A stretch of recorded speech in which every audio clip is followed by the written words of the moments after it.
I never thought I'd hear my own mother say the words, "You're becoming a real nuisance and burden, Natasha." But there she was, yelling it through a video call, standing in her brightly lit living room with a cocktail in hand, while I sat in a hospital bed on Christmas Eve, clutching my phone with trembling hands. My name is Natasha Wilson. I'm 33 years old, a widowed mother of twins, and up until recently I thought family meant unconditional love. I was wrong. The pain in my abdomen was sharp, blinding even, but the hurt in my chest from her words, that's what nearly took my breath away. My 2-year-olds Ethan and Emily sat on the floor in the corner of the sterile hospital room, quietly arranging crayons and picture books while a nurse named Valerie adjusted my IV. I tried to speak, but my throat was tight. "Mom, please, I need someone to watch the twins. I'm being taken in for emergency surgery within the hour." And my mother waved her hand dismissively. "Don't you dare ask us to cancel our plans again. We've had these Elton John tickets for months. You'll just have to figure it out." Behind her, my dad leaned in and added, "We're retired now. We deserve to enjoy our lives without your constant problems." I froze, not from the pain radiating through my stomach, but from the realization that I was alone, not just physically, but emotionally, spiritually. My parents, who I'd been supporting financially for years since their early retirement, couldn't spare a single evening to watch their only grandchildren while I went under the knife. I'd been transferring $2,500 a month to them religiously for the past 3 years. Even after my husband James died 6 months ago in a car crash, I kept sending them money. Mortgage help, they called it. Retirement support. Family duty, my mother liked to say. Foolish. That's what I felt in that moment. Blindingly foolish. Valerie must have seen my face drain of color because she stepped forward and gently rested a hand on my shoulder. "I have a friend," she said softly. "She's a trauma-informed nanny, Olivia. Worked in a children's hospital before going private. Let me call her." "Please." My lips trembled and I nodded. "Yes, please call her." That was the moment I realized I didn't just need help, I needed new boundaries. As Valerie stepped out to make the call, I stared at my children. Ethan was humming a little tune James used to sing. Emily clutched her giraffe, plush the same one James picked out the day they were born. The tears came hard then, not just for the pain or the fear of surgery, but for how deeply abandoned I felt. I had lost my husband, now I had lost my parents too. And yet through the grief, something flickered, a defiance, a spark. I'm done begging people to love me properly. When Olivia arrived an hour later, everything changed. She entered the hospital room with the calm confidence of someone who's handled real chaos before. She knelt down to the twins' level, introduced herself gently, and within minutes had them engaged in a quiet game using a set of animal flashcards she'd brought in her bag. "Hi, Natasha," she said, her voice soft but grounded. "Valerie told me everything. I'm staying as long as you need. They'll be safe, I promise." I didn't have the strength to speak, but I reached out and squeezed her hand. That moment, more than anything, was when I stopped being the daughter who tolerated neglect and started becoming the mother who would fight for her children and herself. The doctor entered soon after, clipboard in hand, explaining the severity: internal bleeding, emergency exploratory surgery, possible complications due to the trauma my body had been under since James's death. My head spun. The room felt too bright, too cold. But I wasn't scared of the pain anymore. I was terrified of not waking up, of leaving my children alone. "Could you bring me my phone?" I whispered. Valerie handed it to me gently. I took a deep breath. First, I opened my banking app and canceled all future transfers to my parents. Done. Then I sent a message to both of them, short and clear: I will no longer be providing financial support. My children and I deserve better than being your afterthoughts. Don't contact me again. No love, Natasha. No apologies. I hit send. As the orderlies came to wheel me out of the room, I looked over at Ethan and Emily one last time. Olivia gave me a reassuring nod. For the first time in my life, as I was being taken toward the operating room, I felt something unexpected. Freedom. The surgery was a success, but just barely. I woke up 14 hours later in the dim recovery ward with Olivia softly reading a picture book to Ethan and Emily at my bedside. The pain was a dull roar in my abdomen, but I was alive. I'd made it. My first thought wasn't even about me. It was, did they eat? Did they sleep? And then I saw Olivia's calm smile the way Emily rested her head on her lap, and I exhaled a breath I didn't know I was holding. I was still here. And more importantly, they were safe.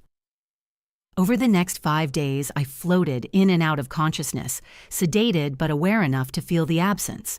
No flowers from my parents, no calls, not even a hope you're okay text from either of them. What I did have were 27 missed calls from my mother, my father, Jessica. They hadn't contacted the hospital. They hadn't asked the nurses for updates.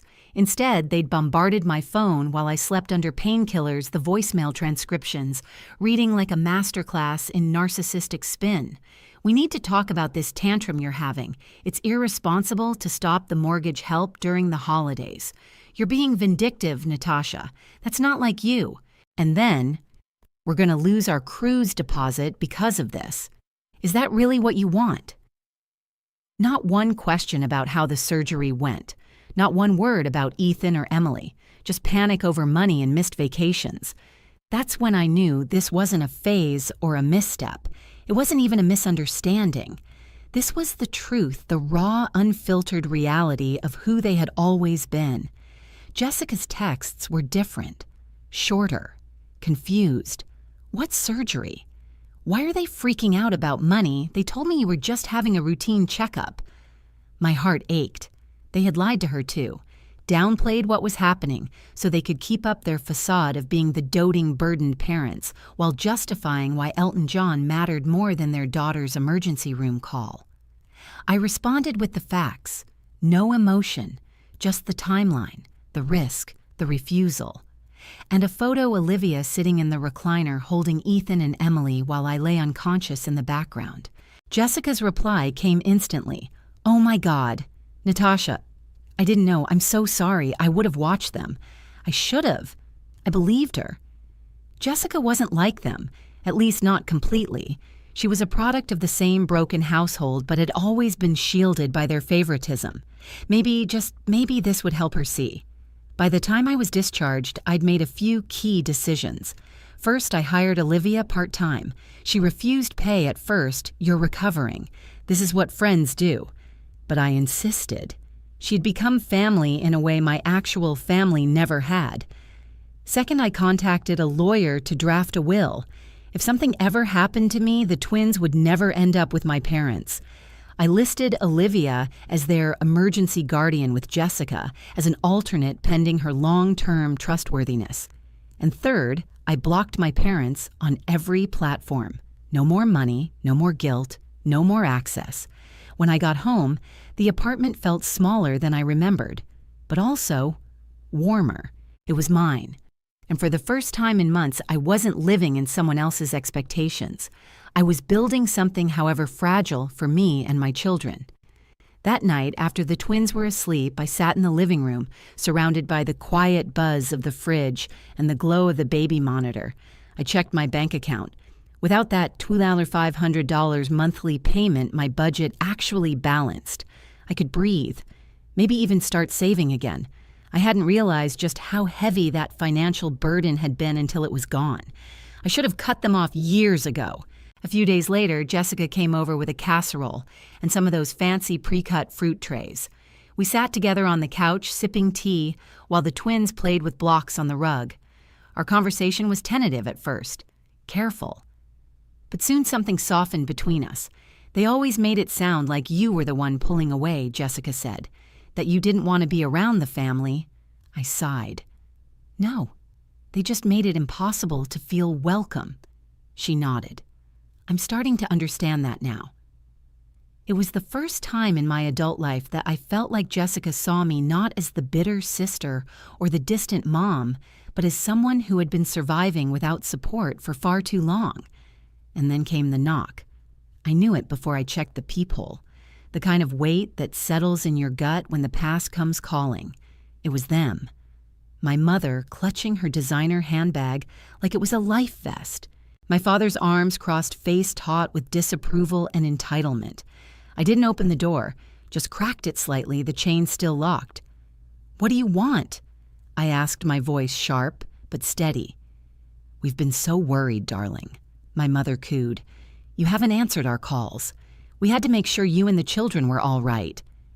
I narrowed my eyes. "You knew exactly where I was. You just didn't care." My father stepped forward. "We need to talk about this ridiculous financial situation. The bank called about our mortgage. We had to dip into our cruise savings." My grip on the door tightened.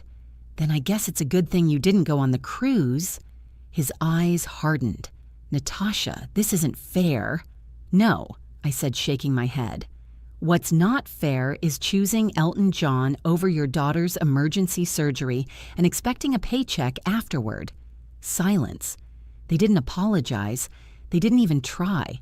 Just empty expressions desperate for access. Not love. Not reconciliation, access. I didn't give it to them. Instead, I closed the door, and this time I didn't cry. The next morning, they came back. But this time, they didn't come alone.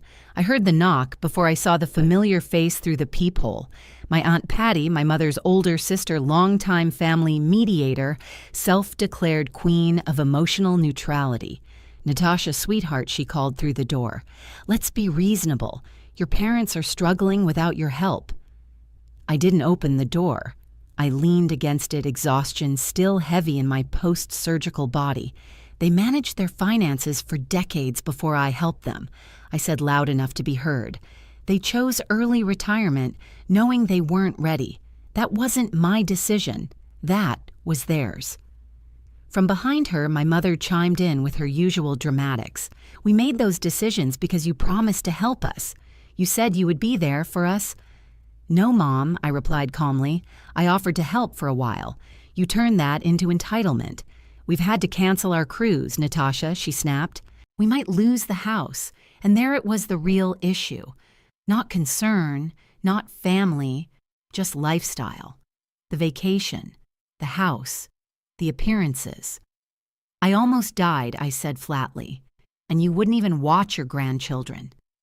There was a silence on the other side of the door, thick and unyielding. Then I turned, walked away, and let them keep knocking. I didn't owe them another word. Later that day, my phone buzzed with a notification, an email from my father, not to me, but to the entire extended family. Subject line: an update on Natasha. My hands trembled slightly as I read it. The message was textbook emotional blackmail riddled with half-truths and outright omissions. According to him, I had cut off all communication after a minor medical procedure and blindsided them financially after years of mutual support. No mention of the emergency surgery, no mention of the twins, no mention of the concert.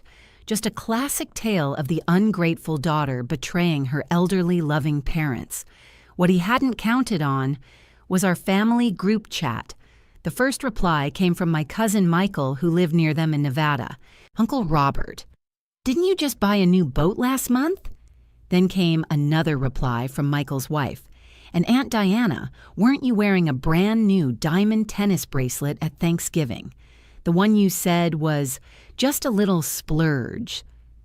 The cracks started to show. Within an hour, 4 more relatives reached out to me privately asking for my side of the story. I told them. No dramatics, no exaggerations, just the facts. Emergency surgery. 2 toddlers. My parents refusing to help because they had Elton John tickets. And then me waking up to dozens of voicemails about their mortgage. The backlash hit quickly. Even Aunt Patty called me, her voice full of quiet horror. "Natasha, I had no idea. They told me you were just being dramatic about a doctor's appointment. I didn't say I told you so. I didn't need to." Even Jessica, who'd been cautiously rebuilding a relationship with me, came to my defense. "I had a huge fight with Mom and Dad," she said over dinner a few nights later. "They've been lying to everyone. It's actually disturbing how far they went. I didn't cry, I didn't scream, I just nodded. 'Let them talk,' I said. 'The truth speaks for itself.' And it did. Over the next 2 weeks, something strange began to happen. Support started trickling in, not just from Jessica or my cousins, but from neighbors' clients, even Valerie from the hospital. She connected me to a support group for widowed young parents. Their first meeting was online, and I logged in one evening while the twins slept. What I found was relief. Not in misery or comparison, but in the simple shared understanding of people who had faced similar pain and survived it, thrived even. One of the group members, Diana, was a real estate agent who'd lost her husband to cancer and now raised her son solo. She listened as I vented about my tiny apartment, the lack of space for the twins, the weight of it all. "You have equity," she said. "Options. You could sell, move somewhere with a yard, better schools, rebuild." I hadn't dared to think that far ahead, but maybe she was right. Meanwhile, Jessica had become a regular presence, dropping off groceries, spending time with the twins, even helping with bath time and bedtime stories. She wasn't trying to earn anything. She was just there. It felt new, strange, nice. Then one afternoon, as I sorted through mail, I saw it. A foreclosure notice, addressed to my parents, mailed to my apartment likely because I'd once been listed as an emergency contact. My phone rang 2 hours later. "Jessica." "They're panicking," she said quietly. "They have 60 days to catch up on payments, or they lose the house." "What about their retirement funds?" I asked, bouncing Emily on my hip while Ethan pushed a toy truck across the floor. "Mostly gone," she admitted. "They took a second mortgage to buy the boat, then invested the rest in some golf buddies scheme. Lost almost everything." I exhaled slowly. It wasn't that I wanted them to lose their home. I just didn't want to lose myself saving them. Later that evening, I checked my messages. One from my mother. "We never thought you'd actually cut us off. We assumed you were just angry, that you'd start sending the money again in a week or two." That one sentence told me everything I needed to know. They never took me seriously. Not my pain, not my grief, not even my surgery. They thought boundaries were temporary, that my survival was negotiable. It wasn't. I had spent my entire life treating guilt like a currency, trading my well-being for scraps of approval. But now I knew better. I wasn't the same woman they had once manipulated. I was a mother, a widow, a survivor, and I wasn't for sale anymore. It happened on a rainy Wednesday. There was a knock at my door again, but this time, it felt heavier. Not like entitlement, not like manipulation. This time, it carried desperation. When I looked through the peephole, I saw both of them, my parents, and this time, they had papers. I opened the door cautiously. My father's tone wasn't condescending or smug like it had been weeks ago. It was clipped, worn, almost pleading. "Natasha," he said, holding up a manila folder. "We need to talk, please." I hesitated, then stepped aside, not out of sympathy, but curiosity. They sat at the dining table, side by side. I stood arms folded as he spread the folder open and revealed a thick spreadsheet printed in color. This is everything he said: mortgage, credit cards, the boat loan, the timeshare, utilities. If we don't come up with $144,000 in the next 6 weeks, we lose the house. I glanced at the numbers. They were real, staggering, and entirely self-inflicted. "What about the boat?" I asked, gesturing to the line item labeled Recreation Marine Loan. "We'd take a loss," he muttered, already defensive. "And the timeshare tried to sell it. Markets flooded," my mother piped in. "And besides, those are our retirement luxuries." "Luxuries," I repeated. "You can't afford." There was a long pause. "We could," my father replied quietly, "if you'd help." And there it was, laid out plainly, the expectation that I would save them. Again. "You want me to drain my children's future because you mismanaged yours?" I asked softly. His jaw tightened. "It's the least you could do. After everything we've done for you." I leaned forward. "Tell me, what exactly have you done for me, Silence?" Emily toddled into the room, then clutching her stuffed giraffe and blinking up at the strangers in her home. My mother's face lit up. "There's my precious grandbaby," she said in a sing-song tone. "Grandma brought presents." Emily didn't budge. In fact, she backed up and hid behind my legs. "They don't know you," I said simply. "You've seen them maybe 3 times in their lives." My mother's smile faltered. My father tried a new angle. "We've made mistakes, sure. But that doesn't mean we deserve to lose everything." "You don't see it, do you?" I said. "You did lose everything the moment you chose Elton John over your daughter's life. You just didn't notice because you still thought you had control." "It was one mistake." My mother began, her voice cracking. "No," I cut in. "It was a lifetime of them. The guilt they had always wielded like a weapon didn't work anymore. They had no leverage, no moral ground to stand on, and most importantly, no power over me." "You should go," I said. "If I ever decide to open this door again, it will be on my terms, not because you brought a spreadsheet." My mother began to cry. I didn't comfort her. I stood there strong and calm, watching them leave with slumped shoulders and heavy steps, and I didn't feel guilty. The very next day, my phone buzzed again. Voicemail. My father's voice this time, not angry, just tired. "We're sorry, but you have to understand. We thought we had more time. We thought you'd always be there. We didn't plan for this. He didn't mean the surgery. He meant me cutting them off." I didn't respond. Instead, I met with Diana, the real estate agent from my widowed parents' support group. We'd been emailing back and forth for weeks now, but that day we met for coffee and finally looked at real options. "Your apartment has equity," she said, "and if we move fast, I can get you into a family neighborhood with space for the twins and a backyard." Backyard. The word felt like a fairy tale. That night, I sat up late after putting the twins to bed and ran the numbers. If I sold the apartment and used the money wisely, I could buy a small house with lower mortgage payments than I was paying now in rent. With the $2,500 I used to give my parents, I could afford better childcare. Maybe even invest in myself. I opened my laptop, clicked save on the property listings Diana had shown me, and for the first time in years, I wasn't thinking about survival. I was thinking about building something better. A week later, they returned. Not with spreadsheets, not with pleading voices. This time, it was a handwritten letter, left in the mailbox. Inside, my mother's handwriting filled both sides of the page. It was an apology, a real one. "I've had time to reflect on my behavior," she wrote. "Watching you build a life without us has forced me to confront truths I didn't want to see. I resented your independence. I thought you didn't need me. But now I see you did need me. Just not in the way I wanted. There was no request for money, no attempt to guilt trip me into responding, just acknowledgement. I didn't know what to do with it at first. It didn't erase the past, but it cracked open a door I thought had been welded shut.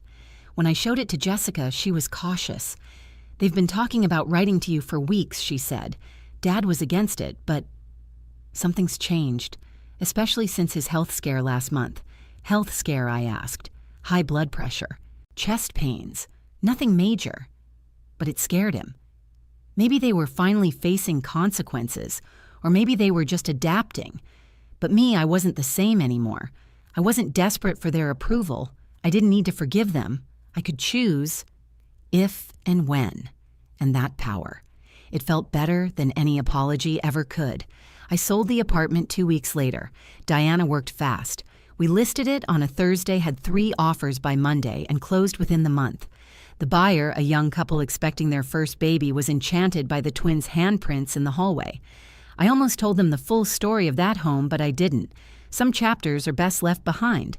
The new house was nothing grand, a 3-bedroom with creaky floors and mismatched kitchen cabinets. But it had a fenced backyard where Ethan and Emily could run freely, a front porch just big enough for a rocking chair and my coffee in the mornings, and sunlight. So much sunlight. It was the first time I had ever moved somewhere for myself. Not for James, not for my parents, just me and the kids. And in that humble little house, something incredible started to happen. We healed. Olivia continued working part-time, helping me juggle childcare while I ramped up my side business memorial websites. It had started as a one-off when I created a tribute page for James after his death. But word spread through the support group, and then referrals started coming in from grief counselors, hospice nurses, even funeral directors. Each site was personal, emotional, and designed with care. Photos, voice clips, love stories. It was painful work, but it felt right. Every design was a tribute to someone lost and a quiet act of solidarity with someone left behind. I'd always thought grief was something you get over, but it's not. It's something you carry, like a scar that aches when the weather changes but reminds you that you lived through something impossible. Jessica visited almost every weekend. At first, she brought groceries or hand-me-down toys from her coworkers, but eventually she just started showing up to play, to sit, to be part of things. One Saturday, as we watched the twins chase bubbles in the backyard, she turned to me and said, "I think I finally understand what it must have felt like growing up." I didn't respond right away, but I felt the shift in her voice, the recognition. She wasn't excusing our parents anymore. She wasn't defending them. She was beginning to see. "They made me think you were selfish," she added, "but you were just surviving." I nodded. So were you, in your own way. It wasn't absolution, but it was real, honest. That was more than I ever got growing up. 3 months post-surgery, my parents lost the house. Jessica broke the news gently. They had failed to catch up on their mortgage, and the bank had followed through. The house was auctioned, and within weeks they'd moved into a modest condo, half the size, none of the view. My father had to sell the boat at a steep loss. My mother let go of the timeshare for pennies on the dollar, and the retirement lifestyle they'd so proudly curated, gone. "They're telling everyone you abandoned them," Jessica said over dinner one night, "that you broke some promise to support them forever." I smirked. Let them talk. Because I didn't need to defend myself anymore. The truth had a way of catching up, and it did. My father's sister, my no-nonsense aunt who had always taken his side, called me out of the blue. Her voice was softer than I remembered. "I heard what really happened, Natasha," she said. "I'm so sorry." Then came messages from cousins, friends of friends, people who had believed the family narrative for years, suddenly reaching out with apologies, casseroles, and unsolicited offers to babysit. I didn't need validation, but it felt good to know that people were seeing things for what they were. The support group organized a neighborhood playdate in my new backyard. Neighbors dropped off books and blankets. A woman named Angela, whose husband had died in Iraq, brought over a box of board games and a framed quote that read, "You don't have to set yourself on fire to keep others warm." I stared at it for a long time, because for most of my life I had. 6 months after surgery, another letter arrived, handwritten, again from my mother. But this time it was different. "I see now that we failed you," she wrote. "We expected you to carry our burdens and resented you when you couldn't. You never asked us for anything, and when you finally did, we turned our backs on you. That shame is mine to carry now. She didn't ask for money. She didn't ask for forgiveness. She asked for one thing, only acknowledgement. I sat with that letter for a long time. Read it again and again. Was it real? Could people like my parents change after a lifetime of selfishness? Jessica seemed to think so. "They've been in therapy," she said. "It's slow, but I think they're trying. And the truth is, I wasn't sure if I believed it, but I didn't need to. Because for once, my peace wasn't dependent on their sincerity. I was raising 2 children in a house I owned. I was running a business that brought comfort to the grieving. I was surrounded by people who chose me every day, not because I was useful, but because I was me. And that was enough." A month passed. No calls, no surprise visits, no more guilt-drenched emails trying to remind me of everything they'd sacrificed. Just silence. And for the first time in my life, it felt like peace. I spent my mornings working on client memorial sites while the twins napped or played beside me. Olivia still came 3 days a week, bringing her calm presence and unshakable steadiness. In the evenings, Jessica often stayed for dinner, helping with dishes, offering to run errands, sometimes just sitting quietly while we watched the twins chase bubbles in the backyard. One Friday afternoon, after she put down the coloring books and wiped peanut butter off Emily's cheeks, she said something unexpected. "You know, you don't have to forgive them. Not even a little." I looked up. She added, "They don't get access to your healing just because they're sorry. That's not how it works." And just like that, the pressure I hadn't realized I was still carrying eased. Jessica, the golden child for 3 decades, was now the one shielding me from our parents. Life is strange like that. I was in the kitchen a few days later packing snack bags for the twins' play date when the doorbell rang. I opened the door to find an envelope on the welcome mat. No knock, no caller. Just a plain white envelope with my name on it. Inside was a typed letter from my father. It was the first correspondence I'd received from him that didn't include emotional manipulation or veiled demands. "We are sorry," he wrote, "not just for the surgery, but for years of selfishness. I know we expected too much, demanded too much. You carried more than you should have, and when you needed us most, we weren't there. You taught us what boundaries look like, and that they matter." He closed with this: "If you choose to forgive us someday, we'll be here. But if not, we understand. Either way, we are proud of the mother you've become." I didn't know what to feel.